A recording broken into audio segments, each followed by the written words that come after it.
Hey brother, this is Dan with Good Guides to Great Men. Thanks for watching today. When we're talking to a guy in a relationship crisis, he's heard, I'm not in love with you anymore, or I want a divorce, or I need space, I just don't know what I want. Everything that he's been working on for the past, 10, 20 years even, is up in the air. This vision that we had of the relationship and the family and everything that we've been working together to create is now up in the air, and I don't know what's going to happen next. And so in comes the fear and the need to control things and the need to understand and the desire to fix whatever's going wrong.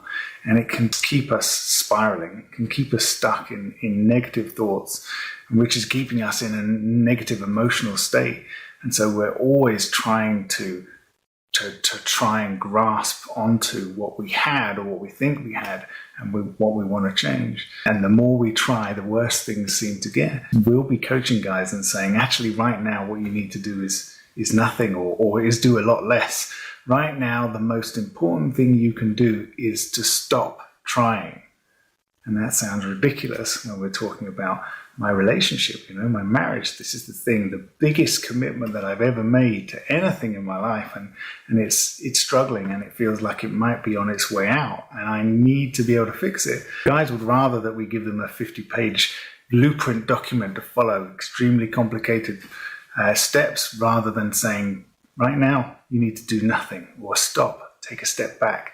But that's what really needs to happen in this kind of situation. The story that I want to tell you today is one of the guys I'm coaching was struggling with the relationship and the tense, walking on eggshells in the house, and the energy was down. And he said, I decided I need to take some time for me. I need to go and relax and just get out of that situation and breathe, reconnect with me for a little bit.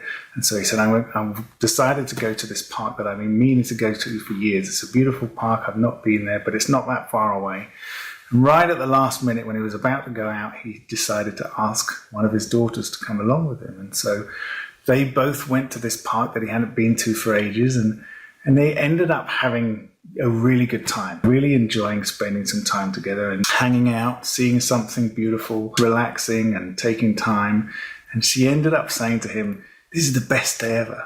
Dad, this is the best day ever. Multiple times she said, this is the best day ever. What really struck me about that story was taking a little bit of time for himself, choosing to invite somebody along that he wanted to spend some time with, relaxing, rather than focusing on needing to fix something, taking some time doing something that he wanted to do, and moving away from the stress and into something more positive, created an opportunity for the best day ever. That memory is going to be with him forever.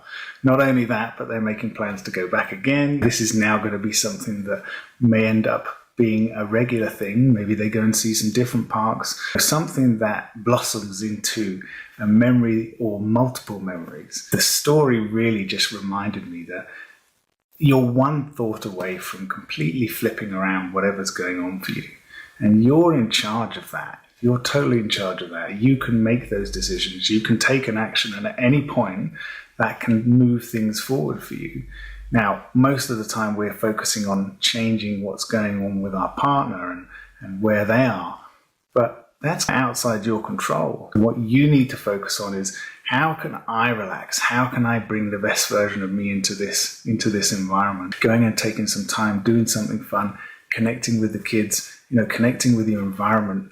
Those are all excellent things to be able to allow you to feel better in yourself, which then brings that energy back into the relationship when you return.